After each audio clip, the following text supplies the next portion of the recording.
Psychology is all around us. Psychological elements can be seen throughout the lifespan, from birth until death. Films are a wonderful tool to explain psychological theory and occurrences in our lives. Characters interact within each frame of film psychological concepts. The films we remember most and view multiple times engage us by capturing the presence of these psychological dynamics in an authentic way. Join me today, Dr. Katherine Marshall Woods, media psychologist and film consultant, and my guest today, Trease Sears, with her debuting film, The Black Woman, Death to the Superwoman Syndrome, on the best psychology in film.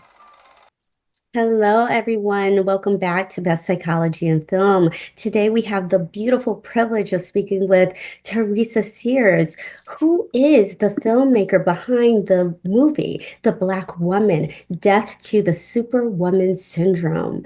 Nice to have you on and welcome. Thank you so much for having me. It is all my pleasure. Well, this is such a important film, is certainly timely. And I Mhm. want to start first. What was your inspiration of naming, calling out, and then engaging and investing and researching the Black Superwoman syndrome? I'll be honest, this was not the direction I was going in at all whatsoever. This film came about from a poem that I had written, like a letter to Black women. And the poem came about because of a specific situation, I guess I would say, that I was in. And I was just feeling unappreciated, overwhelmed, and all of those things. And I just began to pen this poem. And I penned this poem probably back in 2021, I believe it was, early part of 2021. And it just so happened that was the year of my husband's family reunion. And we all had to share a talent. And they wanted me to dance because I'm a dancer. And I was just like, I do not feel like choreographing anything.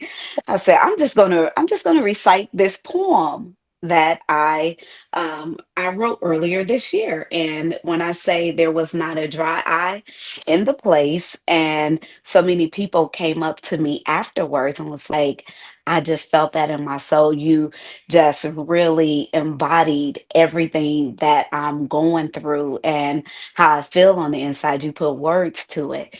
And from there, I just got the idea that, okay, I'm not alone, which I knew I wasn't alone because I have friends who we have discussions about the feelings of being unappreciated and overwhelmed and feeling like we have to carry the world on our shoulders. And so from there, I got this idea, and I'm not even going to say I got this idea. The seed was planted to find other women who had stories of such um, instances and highlight their stories. And from there, this is what was birthed. And I toyed around with the title. I knew it was going to be about Black women. And let me just say this, the title is The Black Woman, Death to the Superwoman Syndrome. But I do not take it lightly that women of all races and ethnicities have these types of challenges or experiences. So I believe it crosses barriers, definitely. But it got this title because this was my Black experience. So that's where the title came from. But all women can watch this film, and I'm about 99.9% certain you will find someone that you identify with. So. Absolutely. That was part of the film that was really amazing to me. It's how many women you interviewed and how vulnerable they Yes. were to be able to share their stories, share how this syndrome has impacted their lived experience, has shaped their narrative, has shaped their lives. Mhm. And also, really, I think, really more importantly, is that almost offering a warning to earlier and younger women regarding Yes. how easy it is to fall into this trap of taking care of everyone else and feeling like, again, the weight of the world is on one's shoulders. And as a result, minimizing or even neglecting self-care. Yes. I'm wondering, how did you solicit the women that you interviewed? We'll start there. I have some other questions about them, but let's start there. How did you solicit their participation?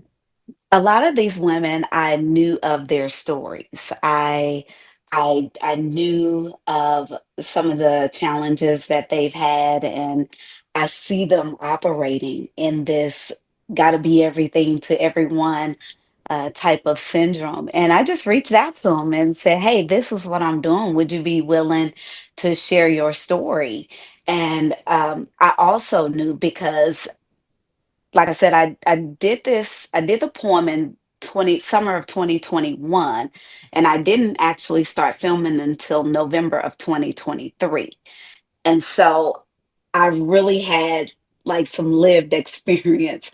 And so I immediately, after doing the poem and getting the idea to do the documentary to highlight these stories, I immediately began to reach out to these women. And it wasn't like I said, it wasn't until 20 November, the end of 2023, when I finally started filming. So I had to keep reaching back out to them. Like, I'm really interested in you sharing your story. I'm just getting things together. Please, just be patient with me because I want to make sure that we put together something that would leave a mark in the world. So, Again, their level of vulnerability and being able to engage with the questions that were asked just yeah. was heart-filled and very emotionally evocative. I'm wondering how hard it was for them to engage in that way, whether you were specifically requesting of that, or did you just feel like the process then unfolded where they were felt free and more, safe to be able to have these sorts of conversations with the production crew? They came ready to share. So they fulfilled the assignment that was definitely given to them. I really didn't give them any parameters or anything. I want you to talk about this, or they came.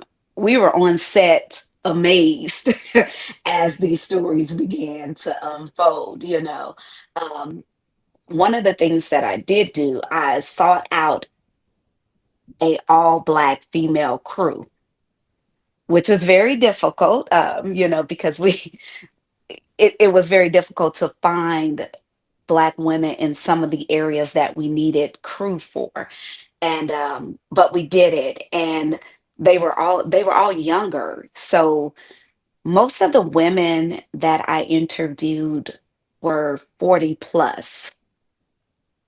All of the women, I believe, were 40 plus. Yes, 40 plus. So our crew was 35 and under. And so a lot of them I spoke with after we finished filming, and they were just amazed and excited, to gain this understanding and this wisdom to help shape the trajectory of their lives so that they don't fall into the trap of trying to become, because truth of the matter is we don't become everything to everybody, and all we try to, but that's why we become overwhelmed, because you just can't do it.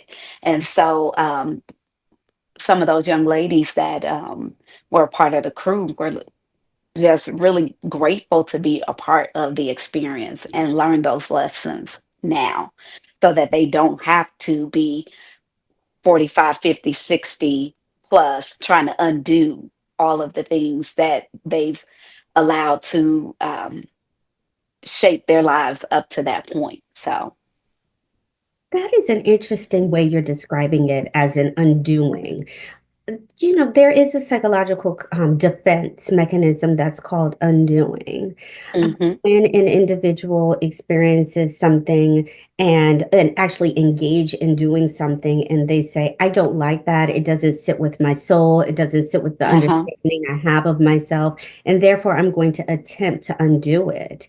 And we understand psychologically, like almost that's impossible. You can never undo your past. And Yeah. there is this desire to want to stop here and then create a future that looks different. And Hmm. your cast of women who bravely communicated their historical narratives have this wonderful acknowledgement and intention that this is how it's been in the past. And Hmm. we can't undo it. This is the impact it's had. That's And it. this is where we want to go. And this is actually not just where we want to go as individuals. This is what we want women to consider and where we want Yes. women to go. It is this wonderful depiction of feminism and activism in some ways that individuals are like, these are our historical experiences. They don't have to be yours. Learn from us. Exactly. Exactly. And I think putting this film out, and I do encourage all women, young people, you know, uh, any female to take a look at this so that learn from others. I think people go through things so that those that come up behind them don't have to. And so make the choice to not have to go through the things, put on all of it ends up being stressful, and you're sitting back and wondering like why, how I did this and I didn't get the results, or you start to feel like I've put everyone before me and now I'm here. Case in point, um, women with children. We pour so much into our children to make sure that they have these amazing lives that they get to start ahead of us, where we had to start. And then when they're gone on, it's like, what do I do now? And so I pray that yes, pour into your children. Yes, give them a different starting point, but don't forget about you, because you only have them with you for a little bit of time. Yes. But you are with you until the day you die. Until the day you die. And so you live life without regrets. And not that I don't want people, it's not the message that I'm putting out is not to not help people, but don't do it at the sake of you. Make sure that what you have need of has been, what's the word I'm looking for?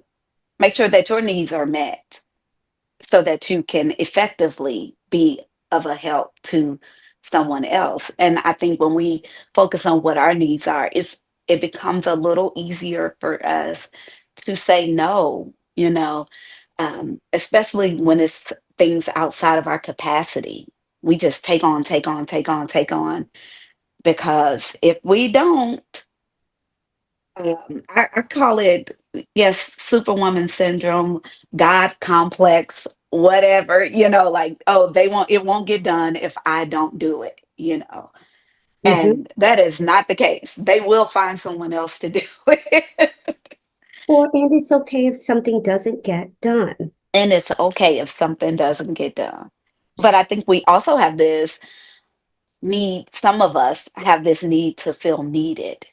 And this is where we get our power from, because so and so needs us to do this. And do they really, are we helping or hindering, Or you enabling. know, or enabling? Mhm. Exactly. You bring up this idea, the idea of pouring into our children and then they're gone, and then people are kind of left with, a shell of who they once were and kind of having to recreate or revisit or be reintroduced as to who they Hmm. were, and who they are now today. And a lot of women, feel very guilty. And like, if I give to myself, then that means I'm actually not giving to my children in the ways that I Hmm. want to give. So it's an either or equation rather Yeah, than it's actually a both and. If I give to myself, this actually puts me in a position to actually be a better agent to give to my children. exactly. So I think this conceptualization that it's either I give to this person, my children, for an example, or myself, is just this fallacy of what life is, that if we give to ourselves, we actually are better for our children. They are much happier Exactly. people when we actually are happier about ourselves. Exactly. So, It puts me in the mindset of the scripture, love your neighbor as yourself. Well, the only way I can love my neighbor is if I love myself. And if I'm not loving on myself and pouring into myself, I I don't have anything to give out. And I found myself, yes, pouring, pouring, pouring, but it was I was complaining about what I was doing. Oh, I always have to, I talk about my grandmother, that had able-bodied people living in a house with her that she's taking care of. I live downtown Indianapolis, and she would call me to go to the bank machine for her because she didn't want to ask the people, she didn't want to get the no. And I just sat back one day and I'm like, she's doing all of this stuff for them, and they have the audacity to tell her no. And here I am. I'll get up and I'll come, but I'm complaining the whole way. right. And it's like it's not doing it with a cheerful heart. And so it is weighing me down. It is causing me to be overwhelmed. It is causing me to have ill feelings toward my cousins who live in the house with her. It's causing me to have ill feelings toward her. Like, why can't you ask them? And it was doing me a disservice. So um you just have to sit back and release all of that. And I had to ask myself, like, why do I go running? Why? Hmm. Hmm. The word I think you're looking for is resentment. Yeah, most definitely. Most Right? definitely. Most Individuals, definitely. when we act out of guilt, we then are vulnerable to them being resentful of the ways that we are now acting, because Yes, we're doing it because not out of love, or, well, I mean, exactly. we're doing it because we love this person, but the actual reason is because we feel bad or feel guilty if we don't do it. And that is Exactly. a very fertile ground for resentment thereafter. Yes, most definitely. Well, there are so many other questions I have to ask regarding this film in particular, but we do have to take a break. After we return, we will come back to continue our conversation with Ms. Sears regarding her brand new film that is streaming now for your pleasure at home on Fandango. So join us in a couple more minutes and we'll be back.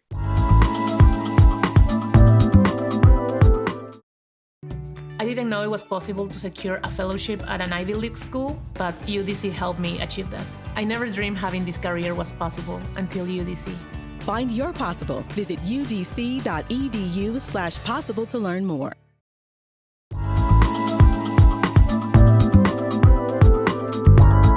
Welcome back, everyone. Today we are here speaking with Trease Sears regarding her brand new film, The Black Woman, Death to the Superwoman Syndrome. Ms. Sears, welcome again to Best Psychology in Film. Thank you. Again, it's a pleasure to be here.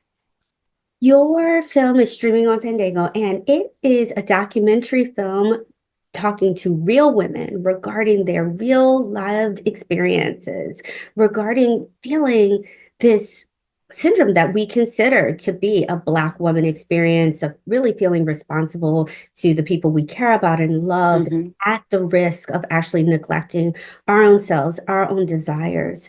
One of the women with whom you interviewed indicated that there were times that she felt that She was doing things that she did not want to do, but felt like she had to do these things.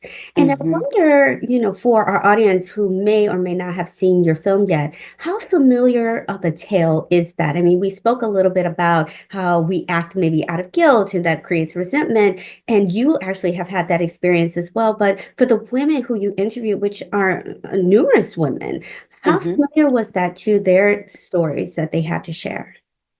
That was a very familiar thread line for all of the women.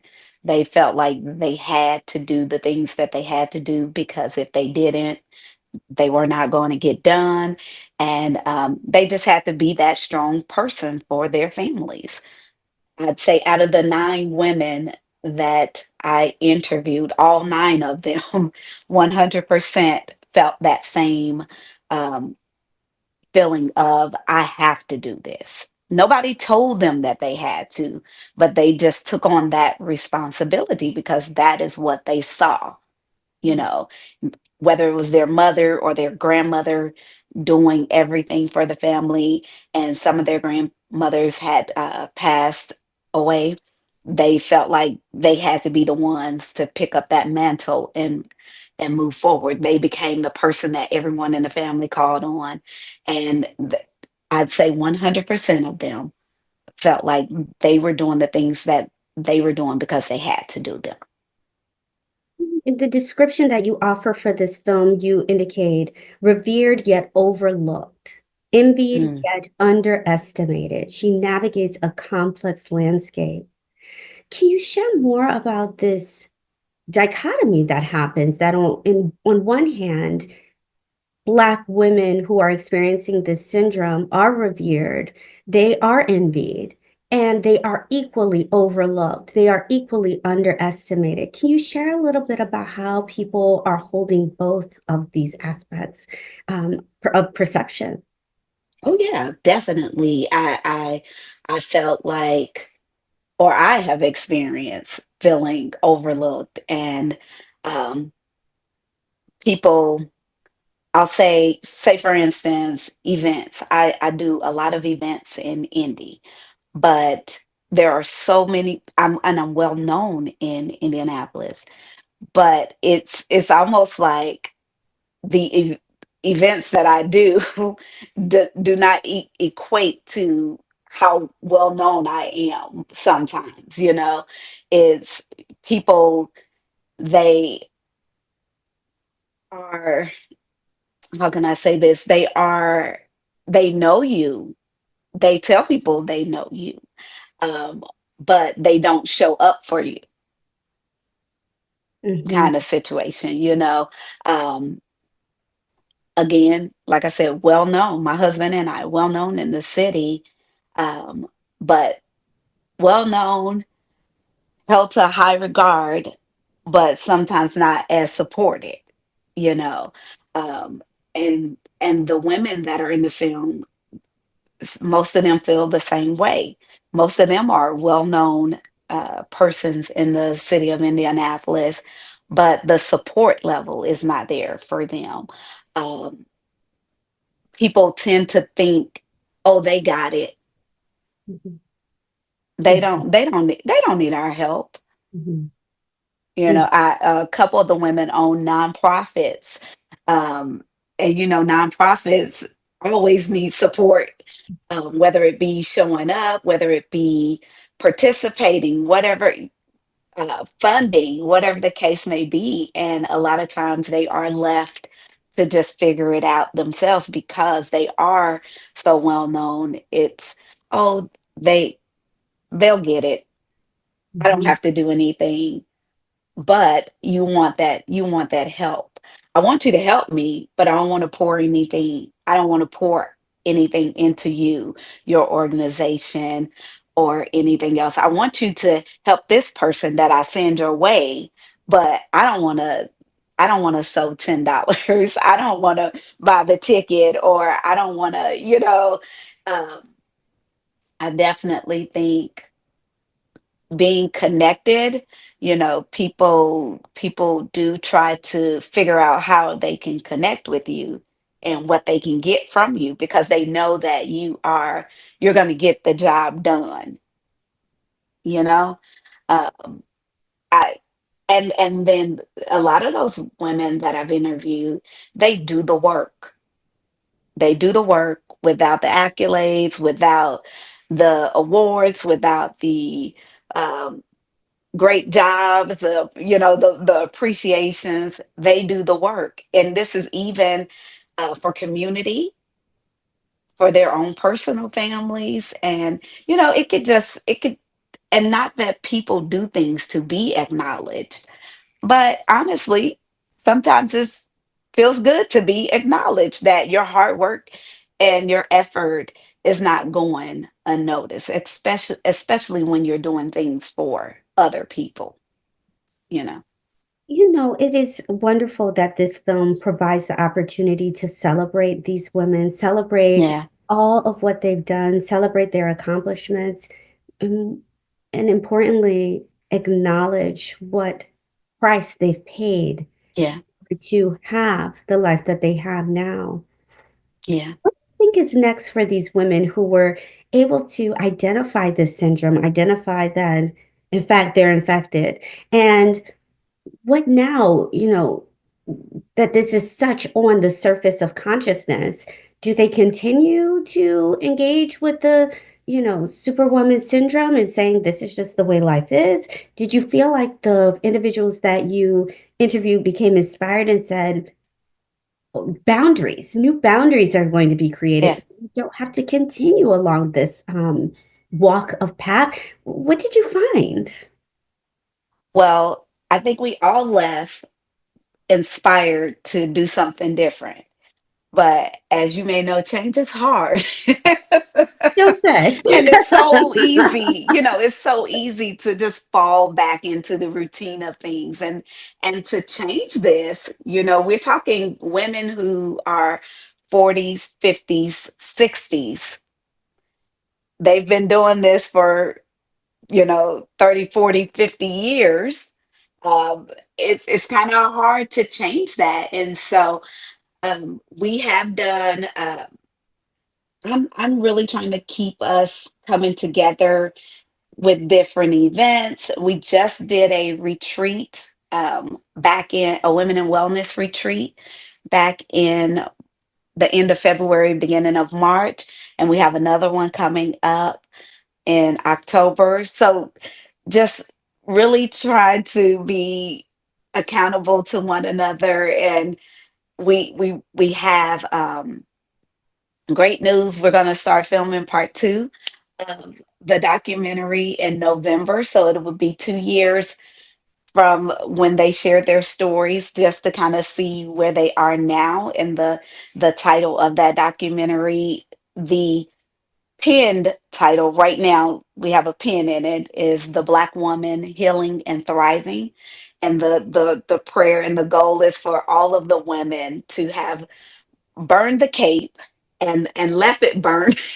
But some of us we burned it and we went out and we Purchased we a new one. we got a new one. So it's hard. It is so hard to just, especially if you're not, like you said, doing for self, sometimes makes us feel guilty. I want to highlight the last aspect of how you describe this film is that it is dedicated to the Black woman who is ready to shed her cape. I believe with an invitation not to purchase a new one, but we'll get back to that. And reclaim her power and prioritize herself. What a powerful film this, I hope, will be for young women, Yeah. teens, and inspired women who are 70 or 80 years old who have been doing this for 70. Yes. It is never too late to prioritize yourself, to be able to fill yourself and just be with yourself and to love yourself. It is Yeah. never too late. And this film is a wonderful film that shows and hopefully empowers you as a woman of any race, to just Yes. really commit to loving yourself and the impact and benefits that has. Thank you. Amen. Here. Thank you. Thank you so much for having me.